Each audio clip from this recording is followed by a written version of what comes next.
Some of these are the last passages that Sri Aurobindo wrote, and they're very prophetic of the mother's mission and work as he saw what was ahead for her. But also they pertain, of course, to the legend, and they're preparing the ground for Savitri's confrontation with death. And again, just as we see that there is a flashback, in the first two cantos, the very same thing that she's encountering here with Narad's coming, and the epic itself moves, not only along various time registers, but in each canto there is a moving forward and back. You see, for example, right there, that in an inner sense she already achieves what she's supposed to achieve after the confrontation. And again, here we find that well after that meeting in the court with Narad's visitation, she's about to recollect on the day that Satyavan will die, all her past. And she really continues along the lines that Sri Aurobindo has introduced over here, this same kind of vision and prophecy of her personal destiny. And so we are looking at that from going back again to Canto 2, early part of Canto 2, the issue, page 11. An absolute supernatural darkness falls on man sometimes when he draws near to God. An hour comes when fail all nature's means. Forced out of the protecting ignorance and flung back on his naked primal need, he at length must cast from him his surface soul and be the ungarbed entity within. So this is where Savitri is suddenly faced with the fact that she has to unfurl a power within her which is hidden even from her, something deep inside her. And this passage begins by talking about this absolute supernatural darkness. And sometimes, as we know, this is called the night of God, you see. It's the dark night of the soul in some mystical traditions. And dark night of the soul, of course, has many different connotations. But in this connotation over here, there is a certain kind of a gap between whatever we are and what we have to encounter. And that's the supernatural darkness that falls. And here she finds that whatever she has and the means that she has developed as a spiritual figure, as a yogini, they fail her. She cannot utilize them. And she's being called to awaken something else, something which has not yet been born. Flung back on his naked primal need, he at length must cast from him his surface soul. So even by surface soul, of course, Sri Aurobindo talks about the two souls, and in the Life Divine, the two souls, there is a surface soul there too, which is what he's calling the desire soul. And then the deeper soul is the psychic being. But here, the surface soul that he has to cast aside is even that aspect of the psychic being that has been mobilized in this life. There is something even more than that unmanifest part of the psychic entity. There's something in the psychic entity that has yet to be born. That's what must be mobilized. And there is a difference between normal human beings, psychic beings, and the avatar psychic being. We come across this also here in Savitri's yoga, where she's searching in search of her soul. If you note in the cantos about searching for her soul, she encounters the three soul powers. And these soul powers each represent to her their own, cosmic strength and specific power as her soul, as that which is the central being in her. And she realizes that none of them are, because each of them has a duality to it. Each of them comes coupled with a asuric voice. That every time it states what it is, the asuric voice comes up and she realizes that this is not the power that she's looking for. But after encountering these soul powers, which are really cosmic powers, cosmic psychic powers, she has to break through into a solar world. She has to break out of the entire cosmic domain to find the soul that she's looking for, the burning home of the soul that she's looking for, which is really another domain which is not yet available to us, but it's available to the avatar. So this is one may say a potency of the psychic entity that has not yet become the psychic being. It's outside of the domain of the human. So here, when we are talking, I feel when he says, he at length must cast from him his surface soul, in the case of Savitri, it means whatever has been developed so far as the psychic, because there's something more that has to come. And be the ungarbed entity within. That hour had fallen now on Savitri. A point she had reached where life must be in vain, or in her unborn element awake, her will must cancel her body's destiny. Her will must cancel her body's destiny. In other words, here there's a contest of destinies that's going on. And we talked about this iron will, which is really the fact that there is a determinism to a lot of our existence. The body first and foremost, because the body has its cycle. And that cycle is already doomed to death at a certain point. We already come with a clock running. And it seems to be an inevitable cycle that we follow. But even apart from the body, there are many ranges of our psychic existence or psychological existence that is determined. And yoga is the process by which we gradually take power over these determinisms. And in this case, even the body's determinism has to be overcome. And that's what he's talking about. Here, of course, it's Satyavan's life that is at stake. But Sri Aurobindo also looks at it from the viewpoint of yoga as cancelling the body's destiny. Her will must cancel her body's destiny. For only the unborn spirit's timeless power,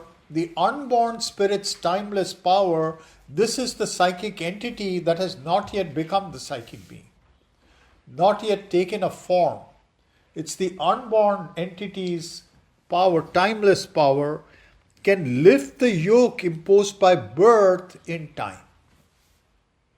See, and that's Gita puts it like this, like right in the beginning, when Arjuna is talking about the war that is to take place, it says, whatever is born in time must die. See, to be born is to die. You see, so that is, in that sense, as he says over here, that is the yoke of birth in time. And what Sri Aurobindo is saying, that there is a power that can override that. That is the ultimate cosmic law. There is a power that can override that, can lift the yoke imposed by birth in time. And so this again it becomes controversial in certain respects, because a lot of people will say, isn't this an ultimate hubris, an ultimate kind of, aggression towards cosmic law? Why should we do this? Why not just accept it and let that be the spiritual solution? Why do we have to challenge what exists as a cosmic law? And Sri Aurobindo's answer to that is, the whole of Savitri is Sri Aurobindo's answer to that. It is and ultimately what we'll be reading, going into the dialogue with death of Savitri, that again what I touched on with regard to the Buddha, that the truth of existence is the power of love. And the power of love can cancel whatever stands in the way of cosmic law in terms of death or whatever can sunder our lives or our deepest will. And so the fulfillment of divinity in us is ultimately to have that power of the power of divinity. This is where one may say Sri Aurobindo's teaching is, in its most profound sense, a tantric teaching. Because the goal of Tantra, there are three goals to Tantra. One goal to Tantra is enjoyment, bhukti. Another goal to Tantra is freedom, mukti. And the third goal to Tantra is immortality. Actually, I would say four. Bhukti, mukti, siddhi, which is the opening up of all the latent powers in us. And the fourth one is immortality, arogya, or the development of physical immortality. Not for the sake as a siddhi, not as a personal siddhi, but as a natural consequence of embodied eternity.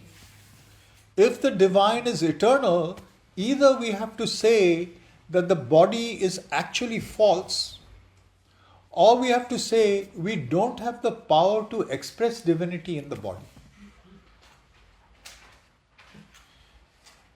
Divinity is eternity. If we can become one with eternity outside the body, why is the body denied that eternity?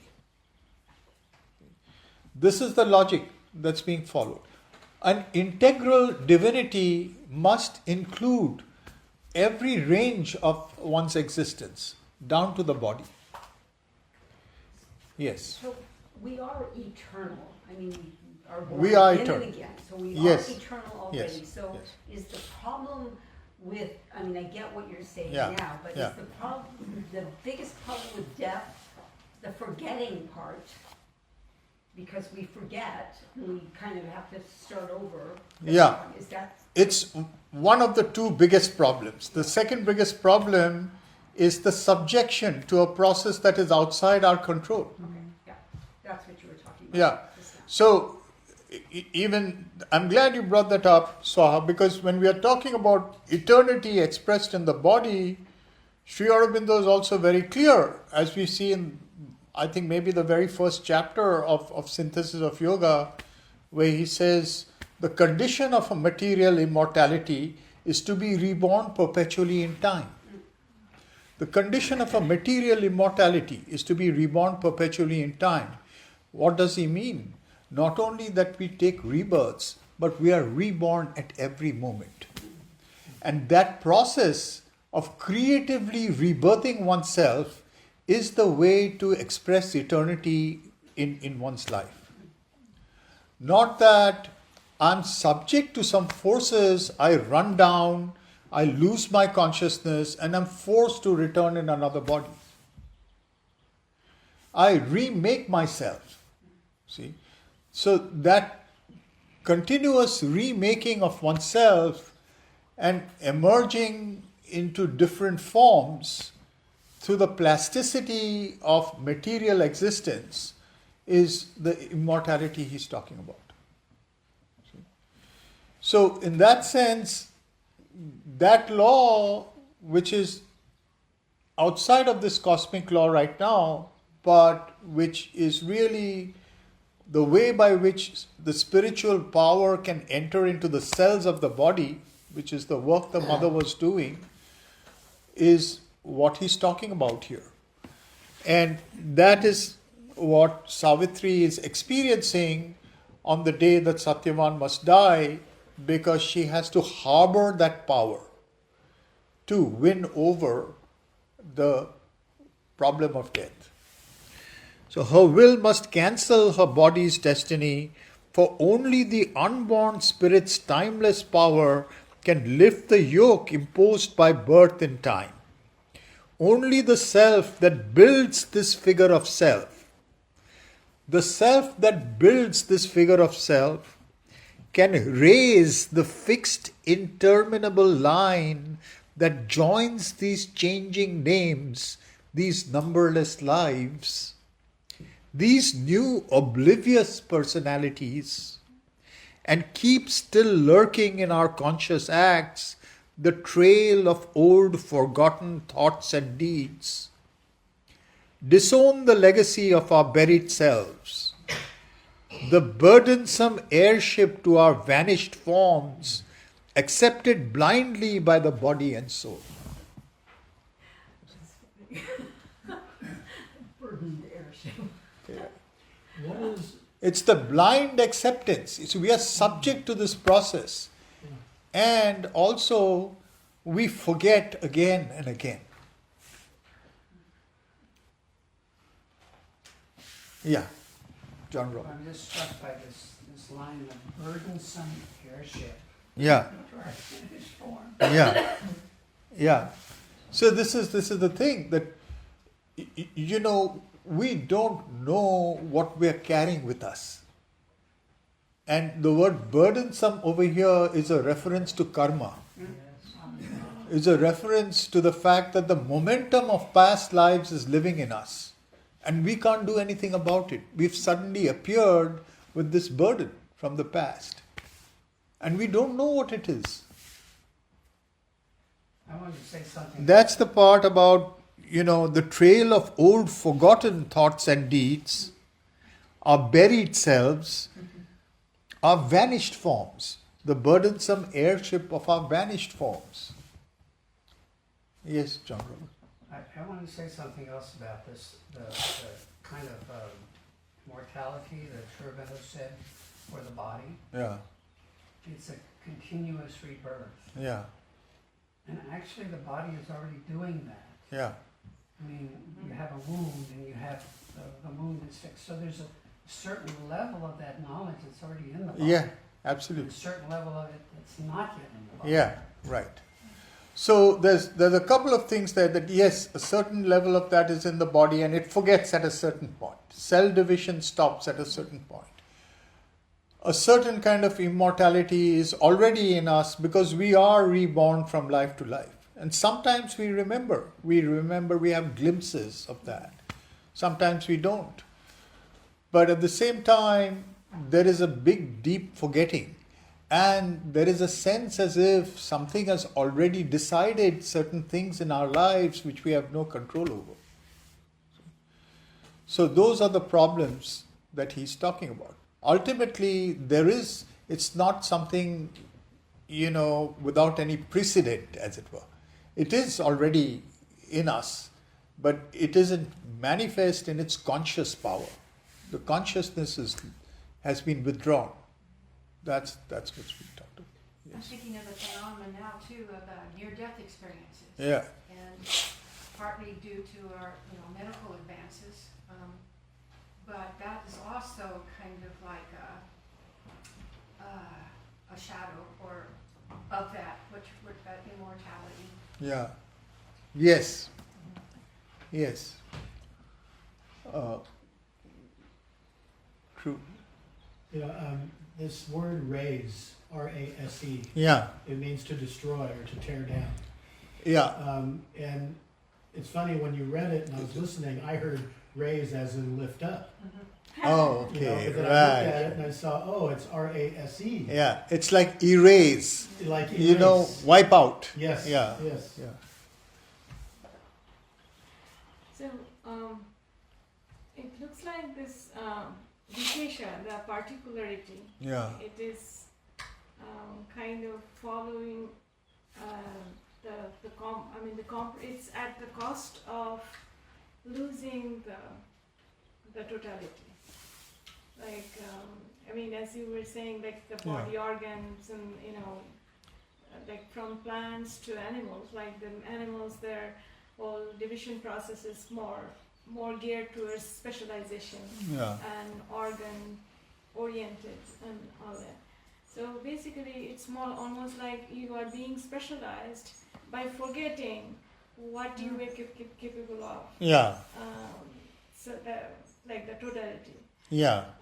So that's an interesting thing. It's like so every moment, every cell division actually goes through a sacrifice Yeah. of its forgetting its original ability Yeah. and being specialized. Right. See, exactly. That kind of oblivion, that kind of forgetting that we're talking about, that kind of intervention of an inconscience in our process of specialization that's the law, the cosmic law. But think about the possibility that there is a consciousness that is creatively specializing with the full knowledge of all its past. That's possible. You see, that's the difference. That's why in contemporary philosophy, people are making a distinction between the arboretic and the rhizomatic. That specialization you're talking about is like the tree specialization. You're creating a tree. In other words, a new branch is appearing and something is appearing on the branch. It doesn't know what's before it. But the rhizomatic is containing all its past at every moment. And whatever it's becoming, it knows what it was and it's specializing. But at the same time, that specialization retains the entire past. But in animals, the specialization is more Yeah. than in plants. Yeah. So once they're specialized, they cannot go back. Right. And at the same time, they're more conscious and it has a more function of the will. Yeah. So it is more diverse that way. It brings more variety. Yeah. Yeah. It's interesting. Yeah, and that's one of the reasons why the mother is saying that to be able to do this kind of perpetual rebirthing, we need a kind of universal consciousness in the body itself. A universal consciousness in the body is a plasticity that can actually modulate itself into something else. Can I become somebody else? To what extent can I become something else? Physically, not. It's a kind of shape-shifting. The ability to do that makes us capable of doing this rebirthing, because whatever we are, the limitations of our form reach us to a certain point and then it can't go any further. While if it was actually capable of these mutations, then it could.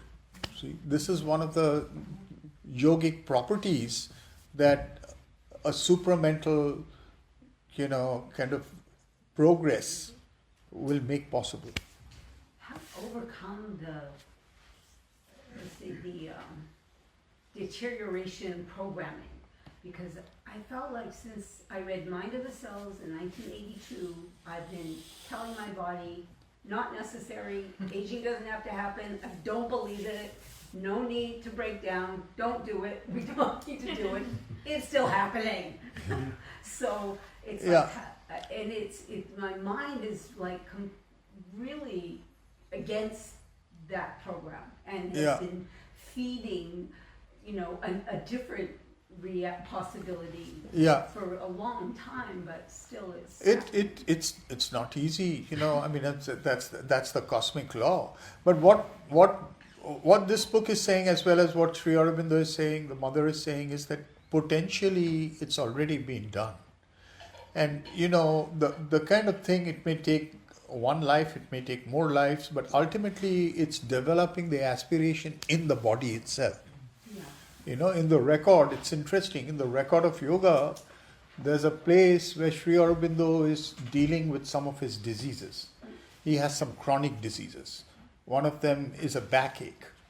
And he's writing there that I had my backache under control through the process of prana. In other words, he was using his pranic energy to keep that thing under control. He says, I can't do it anymore. It stopped.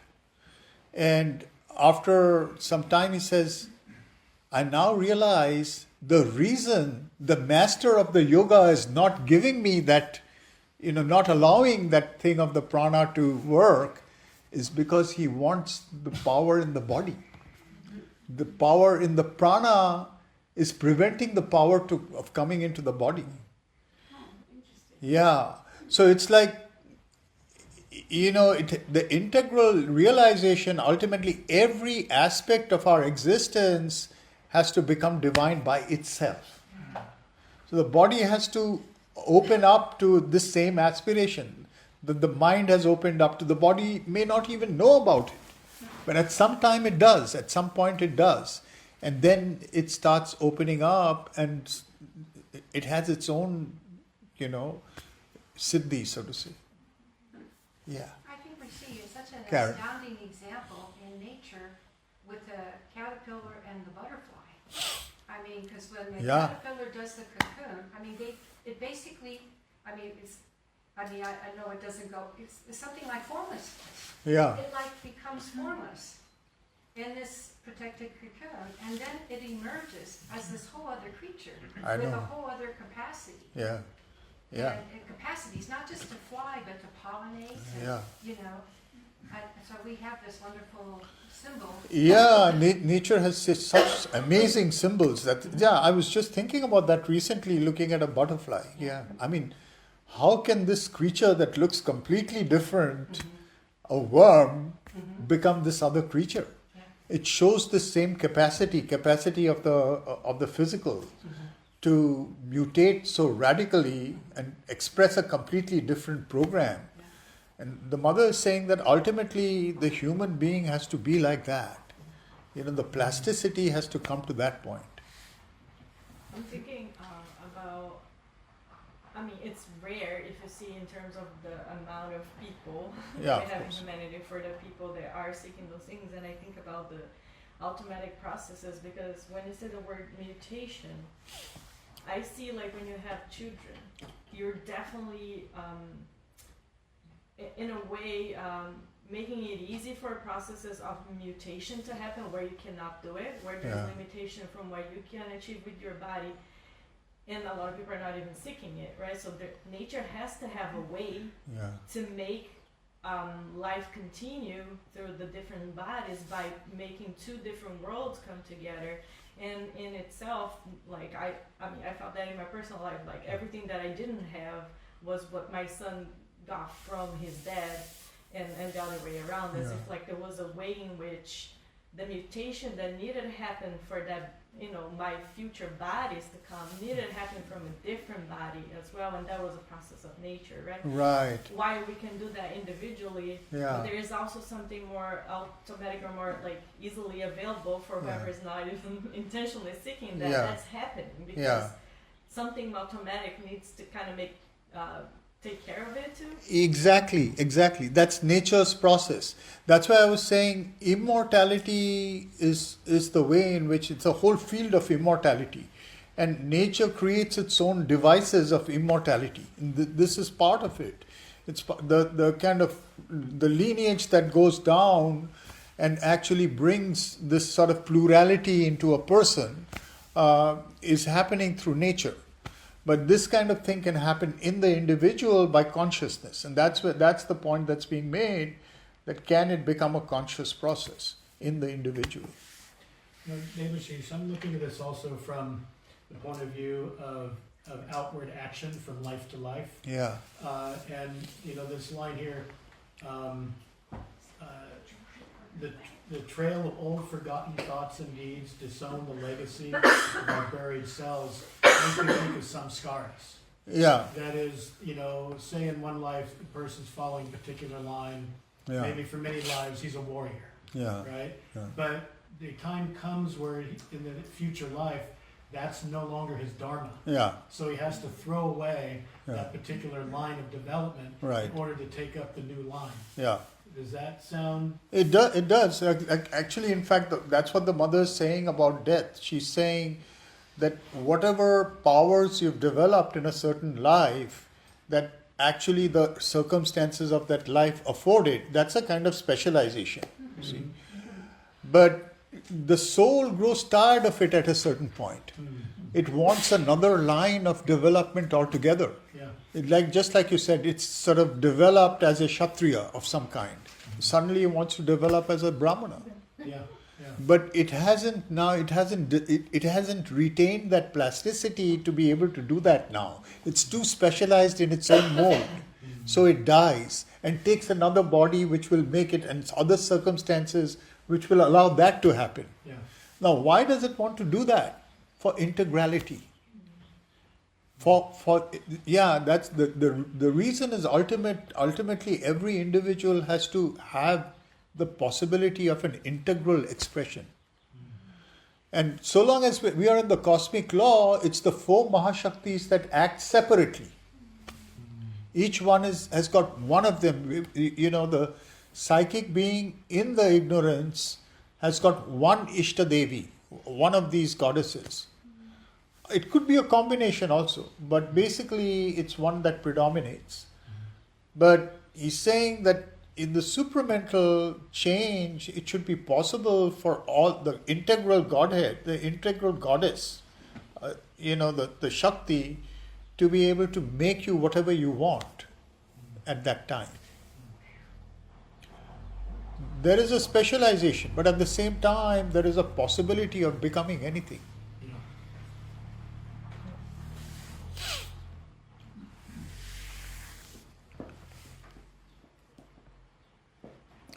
Yeah, so that's the way in which she's looking to bring something new into the body, right? Only the self that builds this figure of self can raise the fixed interminable line. So it's like the origin of the self, the Atman, the Paramatman has to act. This is also in the Gita. There's a part where Krishna is saying to Arjuna, what differentiates me from you is that I remember all my past lives while you don't. And this remembering of all the past lives, it's exactly this. He holds his entire reality, and in the Vishwarupa he shows it. This infinite possibility is held from moment to moment in what is confronted in the world.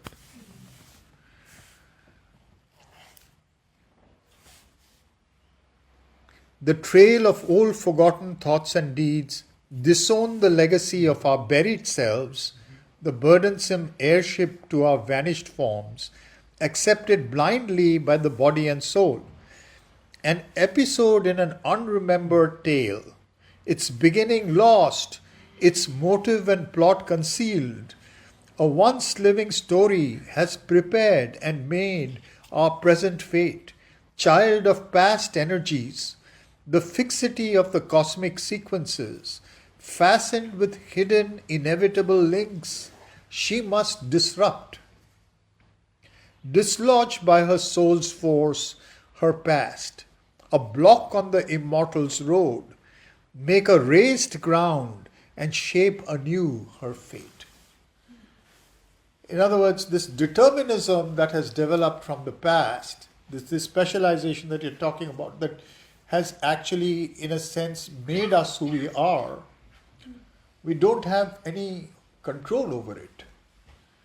And that is what has to change. That there has to be a repossession of all that past, as it were. And a new ground has to be made in which you can make yourself anew. So with our Kshatriya who wants to become, or part of him wants to become a Brahmin, he might in a life fall back for a time and then make the attempt again and then fall back for a time. Could be. Until the Brahman comes out Yeah, in full bloom. could be, yeah. Could be, yeah.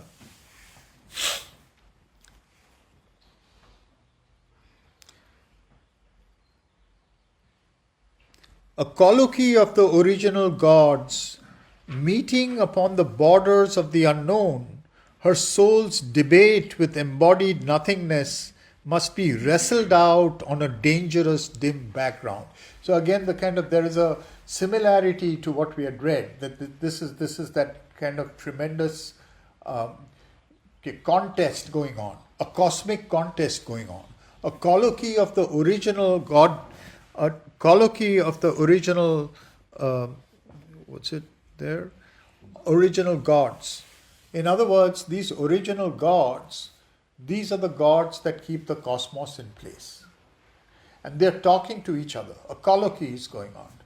And her life is that colloquy. She's making that happen, so to say.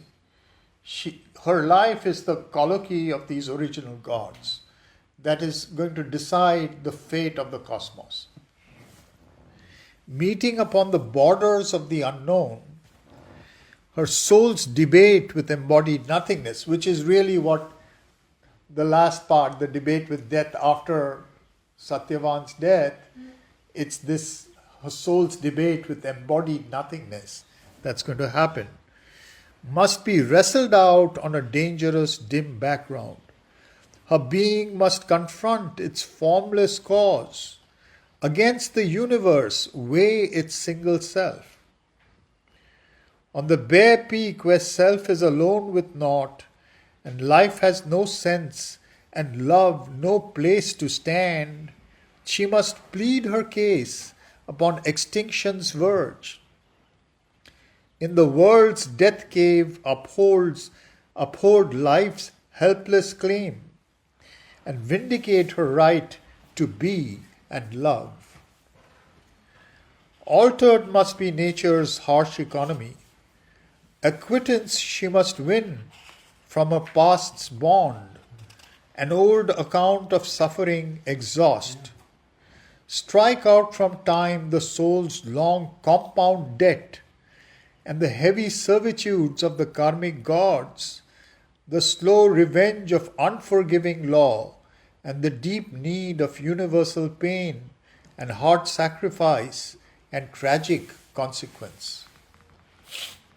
Now, somebody has written that some of Sri Aurobindo's language in Savitri is very legal. And this legal, you see that her past's bond, an old account of suffering exhausts, strike out time's long compound debt, or financial. It's almost like, banker language. And they say that, he had to do this kind of, these bank documents for the Gaikwad of Baroda. That's the first job he had before he was put into, before he became the professor at Baroda University. He was the private secretary of the King of Baroda, and he had to do stuff with these financial records. So he knew the language of the courts and the finance and all that, which he's bringing to bear over here. He doesn't say anything about tariffs, I hope. Tariffs.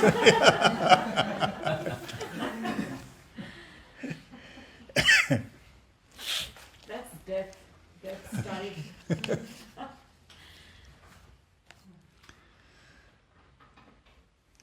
Out of a timeless barrier she must break, penetrate with her thinking depths the void's monstrous hush, look into the lonely eyes of immortal death, and with her nude spirit measure the infinite's night.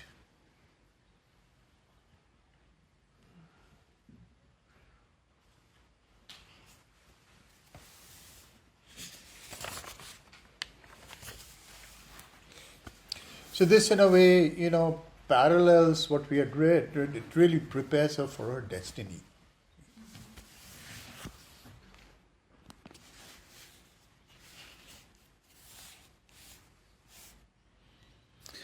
So how are we doing for time? Time is an illusion. Time is an illusion. Like when Sri Aurobindo, what time is it? Sri Aurobindo said. Sri Aurobindo time. Well, are we going to be continuing again? I think what we could do is we could end with a long meditation. I think this is a good point to stop, because here is where she's really prepared or preparing for her encounter with death. And that's what will constitute the last part of this Shakti avatar, the mobilization of the Shakti avatar. I think for our today's meeting, we can end over here. Do you know what it's the 17th next month? Are you, do you know if that's when you'll continue? I'm not sure. We haven't fixed, but we can fix a date. Third Saturday. Do you know what it No, I is? think it's the 17th, but I just meant, are you available on the 17th? I'm available before the 20th. Uh-huh. Yeah. Of May or May. June. Yeah, May is possible. Yes. Is I this a have to check. Saturday? Yes. The 17th is Saturday. Oh, then 17th may be commencement. Oh, yeah, Oh. it's coming. It's commencement. Okay. So that third Saturday may not work. And also, we will be doing Karma Yoga next week. Yes. Okay, So The June. we'll talk it out and see what. yeah. So, just to draw on the last part. Yeah. The specialization versus totality. I mean, in a mind's way of thinking, we think that, oh, okay, we start something, we finish it off, or we kind of keep building on it and not leave it in the middle. But I think if you think of the Yoga Sutra, that Chitta Vritti Nirodha, that Vritti is basically a constant fluctuation. So it keeps mind as it is, or ignorant, by making it fluctuate constantly. So it doesn't stay in the same way. Is it possible that even this birth, death is also kind of same principle? That it doesn't keep you in the same place. It keeps shuffling. It's in a way shuffling, right? Even the soul is taking different births. It's not like taking one track. Right. But that the mother's saying that's the need for integrality. The fact that any one line of development, like she's saying that if you develop in a particular way up to a certain point where you've reached a certain degree of achievement, then it's to do that, a lot of other parts in you have been sacrificed, that they have been actually denied. So now the soul decides that I'm going to develop those parts. So it puts these now on hold and opens up those.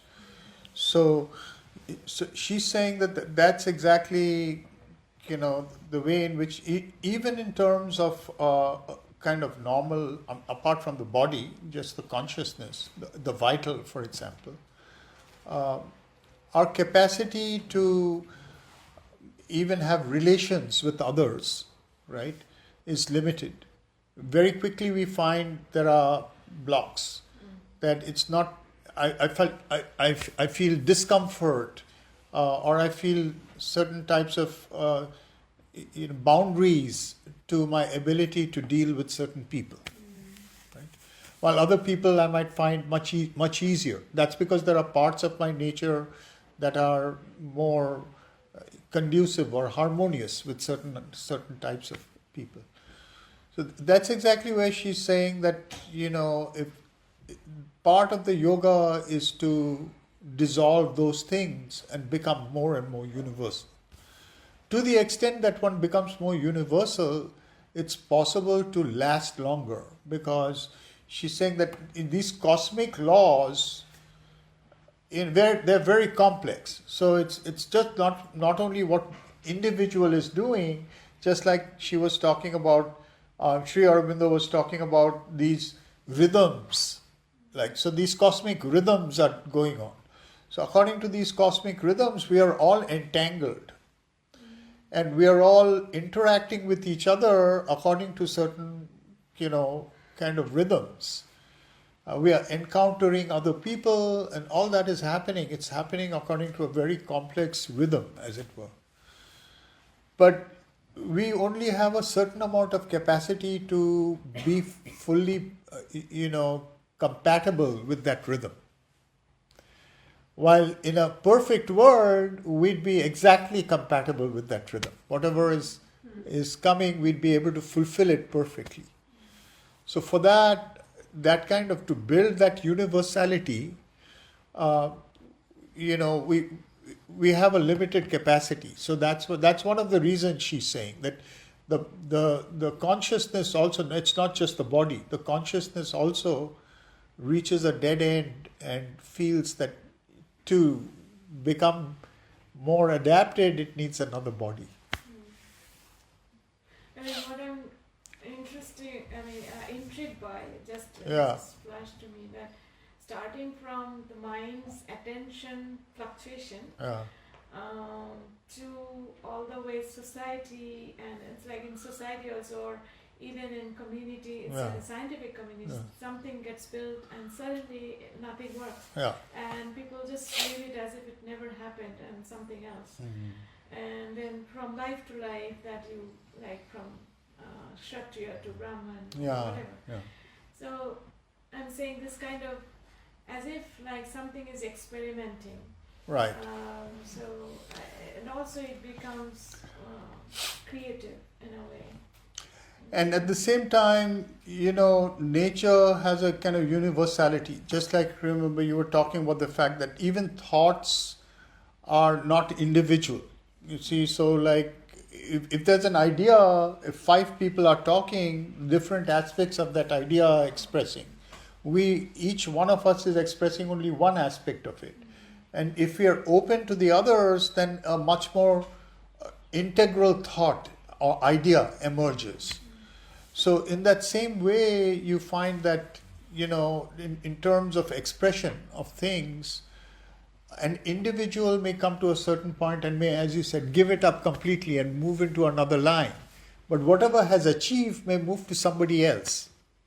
Because we are constantly working, like even in terms of whether it's whatever field, we're working on the shoulders of those who have done things in the past. And then in an occult way, what the mother is saying is that if something has been developed to a very high extent, then there are occult formations that remain. Like she's talking about Beethoven's hands, for example. She's saying that just these hands have such a consistency in the subtle physical that somebody who invokes it, that hand actually enters into their hand and starts playing. You see? Yeah. I have a question on practice. You elaborate on the health seekers, like many of us can evoke the Shakti avatar within us. Yeah. So I think what Sri Aurobindo is saying is that this Shakti avatar is present, and it's present from the time of Savitri. In other words, there is a power there. And to invoke that, essentially, we have to just aspire, call for it. Like that line that we read, a master act, a king idea, a prayer, a master act, a king idea, can link man's will to a transcendent force.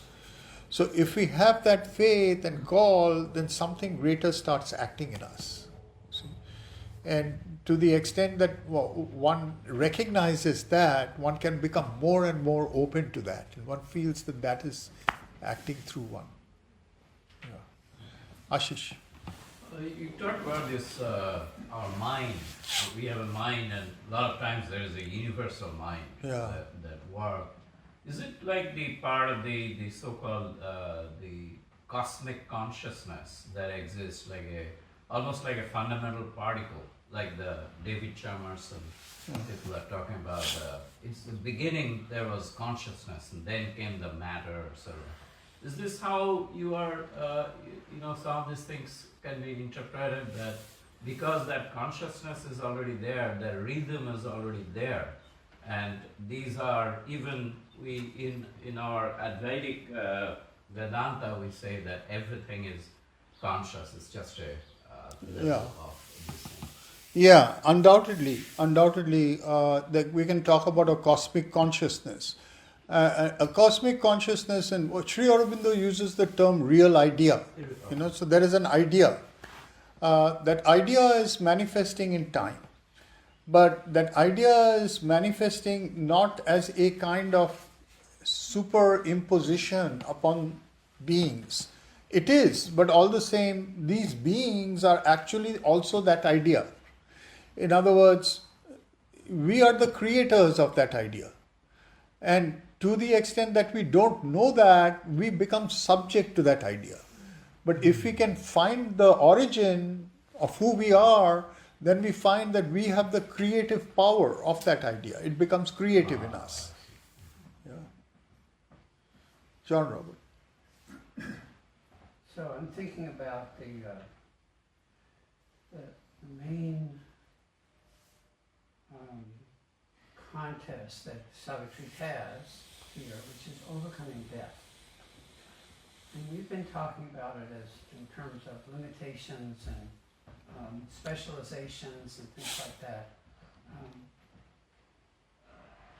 What's the relationship between the way we've been talking about it in this session and death that she meets? I don't quite see how when she meets death, she's taking care of these different limitations that we were talking about. When she meets death, so the dialogue with death that she has is more like a kind of a great denial, So this denial, which is really the inconscience, it is active at every level. It's like, there's a place where Sri Aurobindo says, in one way, this entire yoga can be talked about in terms of faith.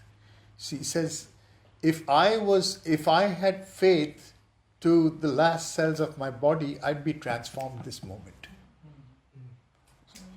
He says it about himself. He says, if I had faith down to the last cells of my body, I'd be transformed this moment. And so, what is that faith and what is that lack of faith? Faith actually is a kind of memory. He uses that term also. Faith is a memory, of something that we already know, but it's seeking for manifestation. It's seeking to return to its full knowledge. So, death is really a kind of a suppression of that memory. So inconscience is really a great forgetting. So it's a forgetting that is kept in place. It's like a kind of a heavy rock of forgetting.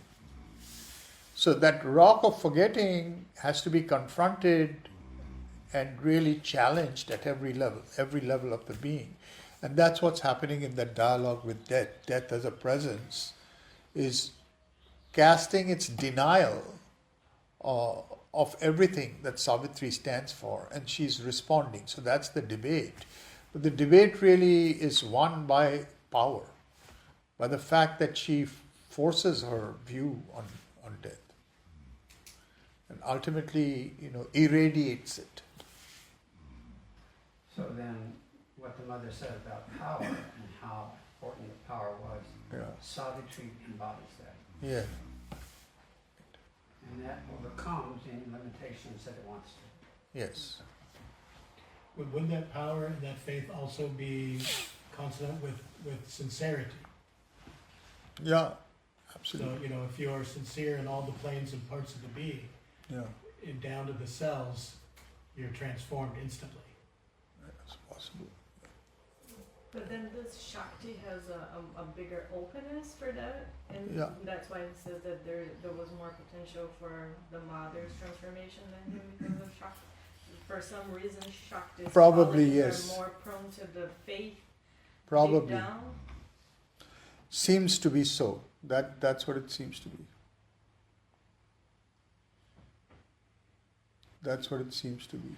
I wonder that notes on the way where Mother said that something new is in the process of emerging, Yeah. and I don't yet know. Yeah. She said, Yeah. I don't yet know. Yeah. So, I mean, that intrigued me forever. I mean, it's like something she doesn't know.